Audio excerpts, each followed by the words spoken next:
हिंदू धर्म के 5 शक्तिशाली कवच। आखिर किस योद्धा का था सबसे शक्तिशाली कवच जिसे खुद भगवान श्री राम भी नहीं तोड़ सकते थे?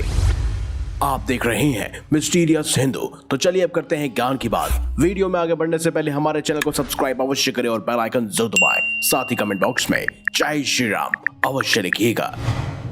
हिंदू धार्मिक ग्रंथों रामायण और महाभारत में कई शक्तिशाली वीर योद्धाओं ने जन्म लिया। कुछ तो स्वयं देवताओं के अंश अवतार भी थे। साथ ही रामायण और महाभारत में हमें कई सारे दिव्यास्त्रों शस्त्रों का उल्लेख भी मिलता है। लेकिन एक ऐसी भी दिव्य वस्तु थी जो केवल रामायण और महाभारत में केवल 5 ही योद्धाओं के पास मौजूद थी। और इस दिव्य वस्तुओं को शक्तिशाली से शक्तिशाली दिव्यास्त्र भी नहीं भेज सकता था। वो कोई और नहीं बल्कि शक्तिशाली कवच था। तो चलिए जानते हैं कौन थे वो 5 शक्तिशाली योद्धा जिनके पास शक्तिशाली कवच मौजूद था, जिसकी शक्ति इतनी ज्यादा भयंकर थी कि कोई भी दिव्यास्त्र इसे भेद नहीं सकते थे। 5वें स्थान पर है दुर्योधन को मिला गुरु द्रोण का अमेघ कवच। कहते हैं कौरवों ने भीष्म पितामह की मृत्यु के बाद सेनापति का भार द्रोणाचार्य को सौंपा। द्रोणाचार्य को संदेह था कि अर्जुन और श्री कृष्ण दुर्योधन को घायल कर बंदी बना सकते हैं और महाभारत का युद्ध खत्म कर सकते हैं। इसीलिए उन्होंने उन्हें एक कवच प्रदान किया था, जिसका वर्णन हमें महाभारत के द्रोण पर्व अध्याय 103 श्लोक 20 से 40 के बीच में मिलता है, जिसके मुताबिक अर्जुन रथ पर आरूढ़ होकर अपने गांडीव पर बाण चढ़ाकर दुर्योधन की तरफ बढ़े और एकाएक 14 बाण दुर्योधन की तरफ मार डाले, जो सीधे दुर्योधन के कवच पर जाकर फिसल गए। उन्हें निष्फल हुआ देख अर्जुन ने पुनः 14 तीखे बाण चलाए, परंतु वो भी कवच पर जाकर अभेद्य हुए और कवच से फिसल गए। अर्जुन के चलाए हुए उन 28 बाणों को निष्फल हुआ देखकर श्री कृष्ण ने उनसे इस प्रकार कहा, हे पार्थ, आज तो मैं परस्तर खंडों के चलने के समान ऐसी बात देख रहा हूँ जिसे पहले मैंने कभी नहीं देखा था। तुम्हारे चलाए हुए बाण तो कोई काम ही नहीं कर रहे हैं। हे भरत श्रेष्ठ, तुम्हारे गांडीव धनुष की शक्ति पहले जैसी ही है ना? तुम्हारी मुट्ठी और बाहुबल भी पूर्वता है ना? आज तुम्हारी और तुम्हारे इस शत्रु की अंतिम भेंट का समय नहीं आया है। हे कुंती नंदन, आज युद्ध स्थल में दुर्योधन के रथ के पास निष्फल होकर गिरे हुए तुम्हारे इन बाणों को देखकर मुझे बहुत ज्यादा आश्चर्य हो रहा है। पार्थ, वज्र और अशनि के समान भयंकर तथा शत्रुओं के शरीर को विदीर्ण कर देने वाले तुम्हारे वे बाण आज कुछ काम नहीं कर रहे हैं। ये कैसी विडंबना है? ऐसे में अर्जुन बोले, हे माधव, मेरा तो ये विश्वास है कि दुर्योधन को द्रोणाचार्य ने अमेघ कवच दिया है, जिसमें अद्भुत शक्ति स्थापित है। हे माधव, इस कवच के भीतर तीनों लोगों की शक्ति सुनिहित है। एकमात्र आचार्य द्रोण ही इस विद्या को जानते हैं और उन्हीं से सीखकर मैं भी इसे जान पाया हूँ। इस कवच को किसी प्रकार बाणों द्वारा विदीर्ण नहीं किया जा सकता। हे गोविंद, युद्ध स्थल में साक्षात देवराज इंद्र अपने वज्र से भी इसका विदारण नहीं कर सकते। महाभारत के द्रोण पर्व अध्याय 103 में वर्णित इस कवच की गाथा ये साबित करती है कि दुर्योधन को द्रोण द्वारा एक शक्तिशाली कवच प्रदान किया गया था, जिसे बाद में अर्जुन ने तोड़ भी दिया था। 4थे नंबर पर है अभिमन्यु को मिला अर्जुन का वीर कवच। जिस प्रकार द्रोणाचार्य के पास कवच का ज्ञान था, ठीक उसी प्रकार उनके सबसे प्रिय शिष्य अर्जुन के पास भी एक ज्ञान मौजूद था। अर्जुन ने ही अभिमन्यु को वीर कवच प्रदान किया था। महाभारत के द्रोण पर्व अध्याय 48 में इसका उल्लेख मिलता है। महाभारत युद्ध के 13वें दिन अर्जुन युद्ध भूमि से दूर थे। ऐसे में गुरु द्रोण ने युधिष्ठिर के लिए चक्रव्यूह की रचना की, लेकिन अर्जुन पुत्र अभिमन्यु चक्रव्यूह भेदना तो जानते थे, लेकिन उससे निकलना नहीं। अंदर घुसते ही अभिमन्यु ने कौरव सेना को मार गिराया, जिसमें दुर्योधन का पुत्र लक्ष्मण भी मारा गया। अभिमन्यु एक वीर योद्धा की तरह लगातार चक्रव्यूह को भेदते जा रहे थे। अभिमन्यु वीर योद्धा की तरह आगे बढ़ते जा रहे थे और सबका विनाश कर रहे थे।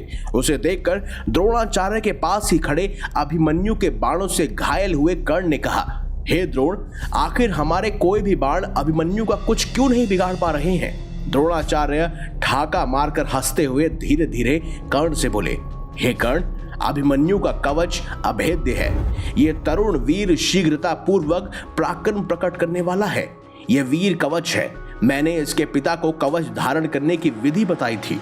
क्रोध में भरे हुए महारथी इसके छिद्र को नहीं देख पाते हैं। इसे धारण करने वाला शीघ्रता पूर्वक हाथ चलाता हुआ अपने महान बाणों से संपूर्ण दिशाओं को व्याप्त करता है। मैं युद्ध स्थल में गांडीवधारी अर्जुन और इस अभिमन्यु में कोई अंतर नहीं देख पा रहा हूं। शत्रु नगरी पर विजय पाने वाला यह वीर कुमार निश्चय ही बहुत सारी विद्या जानता है। इससे साबित होता है कि अर्जुन ने अभिमन्यु को यह दिव्य कवच प्रदान किया था, जिसके बाद द्रोणाचार्य ने कर्ण की सहायता से इस कवच को काट डाला था और आखिर में अभिमन्यु का वध भी हुआ था। इस विषय पर हम पहले भी एक वीडियो बना चुके हैं, उसका लिंक भी आपको डिस्क्रिप्शन में अवश्य मिल जाएगा। साथ ही आई कार्ड पर भी क्लिक कर उस वीडियो को आप बारीकी से देख सकते हैं, जहां पर हमने अभिमन्यु के उस वीर कवच के बारे में संपूर्ण गाथा प्रस्तुत की है। तीसरे नंबर पर है अतिकाय को मिला ब्रह्म कवच। अतिकाय रावण और उसकी दूसरी पत्नी धन्यमालिनी का पुत्र था। अतिकाय अपने पिता की तरह ही निर्भय स्वभाव का था। अतिकाय ने अपने पराक्रम से भगवान शिव को प्रसन्न कर लिया था और उसने भगवान शिव से धनुर्विद्या और दिव्यास्त्र शस्त्रों के बारे में बहुत सारे अनेकानेक राज जान लिए थे। साथ साथ उसने अनेक देवताओं से भी बहुत सारे शक्तिशाली अस्त्रों को प्राप्त किया था। कहते हैं अतिकाय ने ब्रह्मा की घोर तपस्या की थी, जिससे प्रसन्न होकर ब्रह्मा जी ने उसे ब्रह्म कवच प्रदान किया था, जो अतिकाय को दिव्यास्त्रों के प्रहार से बचाता था और जो उसे एक अजय योद्धा बनाता था। अतिकाय ने अपने पराक्रम से आदिशेष अवतार लक्ष्मण जी को भी युद्ध की चुनौती दी थी। वहीं जब लक्ष्मण और अतिकाय के बीच घनघोर युद्ध हुआ तो अतिकाय के पास लक्ष्मण जी के तमाम अस्त्रों शस्त्रों दिव्यास्त्रों की काट मौजूद थी। लक्ष्मण जी अतिकाय को नहीं मार पा रहे थे क्योंकि उनके पास ब्रह्म कवच था। ऐसे में विभीषण के बताने पर ही तत्पश्चात लक्ष्मण ने अतिकाय पर ब्रह्मास्त्र चलाया था, क्योंकि अतिकाय का ब्रह्म कवच केवल ब्रह्मास्त्र से ही काटा जा सकता था और इसी से अतिकाय का वध भी संभव हो पाया था। इस बारे में संपूर्ण जानकारी आपको रामचरितमानस और वाल्मीकि रामायण में भी अवश्य मिल जाएगी। दूसरे नंबर पर मौजूद है कर्ण को प्राप्त कवच और कुंडल। जब भी महाभारत का जिक्र होता है तो दानवीर कर्ण का नाम अवश्य लिया जाता है, क्योंकि कर्ण महाभारत काल के प्रमुख पात्रों में से एक थे। कहते हैं कर्ण माता कुंती और सूर्य के अंश से जन्मे थे। इनका जन्म एक खास कवच और कुंडल के साथ हुआ था और ये कवच और कुंडल अमृत से निर्मित थे, जिन्हें पहनकर उन्हें दुनिया की कोई भी ताकत हरा नहीं सकती थी। कवच और कुंडलों को कोई भी बाण अस्त्र शस्त्र दिव्यास्त्र या हथियार भेद नहीं सकता था। कवच और कुंडल ही थे जिसके कारण कर्ण से अर्जुन की सुरक्षा के लिए स्वयं उनके पिता इंद्र और साथ ही भगवान श्री कृष्ण भी चिंतित थे। वेदव्यास द्वारा रचित महाभारत में स्वयं वेदव्यास भी कर्ण को एक युवा योद्धा के तौर पर प्रस्तुत करते हैं। दरअसल उनके कुंडल उन्हें स्फूर्ति और साथ ही कभी न थकने वाली शक्ति प्रदान करते थे। वहीं कवच उनकी दिव्यास्त्रों और शस्त्रों से हमेशा सुरक्षा करते थे और ये उनके शरीर से जुड़ा हुआ था। कर्ण का कवच और कुंडल स्वयं अमृत से निर्मित था, इसीलिए कवच के रहते हुए कर्ण को मारा नहीं जा सकता था। वैसे तो अर्जुन ने स्वयं कर्ण को विराट युद्ध में भी परास्त किया था जब उनके पास दिव्य कवच और कुंडल मौजूद थे, लेकिन फिर भी कहते हैं कि महाभारत के युद्ध में कवच और कुंडल रहते हुए उन्हें मारा नहीं जा सकता था। इसीलिए यहाँ पर इंद्र और भगवान श्री कृष्ण को छल का सहारा लेना पड़ा। सब जानते थे कि कर्ण बहुत बड़े दानवीर थे और वो सुबह सुबह स्नान करने के बाद दान दक्षिणा देते थे। ऐसे में इंद्र ने ब्राह्मण का रूप धारण किया और जैसे ही कर्ण उनके समीप आए उन्होंने उनसे उनका कवच और कुंडल मांग लिया। कर्ण जानते थे कि ये स्वयं इंद्रदेव है, लेकिन फिर भी उन्होंने अपने कवच और कुंडल उन्हें दान में दे दिए। इसके बदले में स्वयं इंद्र ने खुशी खुशी उन्हें एक वास्तविक शक्ति प्रदान की थी, जिसका इस्तेमाल वो एक बार ही कर सकते थे। और महाभारत के युद्ध में आप सब जानते ही हैं कि छल से ही कर्ण के कवच और कुंडल ले लिए गए थे। अगर कर्ण के पास वो कवच और कुंडल होते तो क्या उन्हें मारा जा सकता था या नहीं? कमेंट बॉक्स में हमें अवश्य बताइएगा। अब बात करते हैं पहले नंबर पर मौजूद सबसे शक्तिशाली कवच, जो स्वयं हनुमान जी के पास मौजूद था। और ये कवच कोई और नहीं बल्कि राम नाम का कवच था। जैसा कि हम सब जानते हैं कि रामायण में स्वयं भगवान श्री राम के अनन्य भक्त के रूप में हनुमान जी को पूजा जाता है, जो आज भी अजर और अमर है। लेकिन क्या आप जानते हैं कि उनके पास भी कई सारी अनेक शक्तियां होने के बावजूद उनकी सबसे शक्तिशाली जो वस्तु थी वो कोई और नहीं बल्कि राम नाम का कवच था।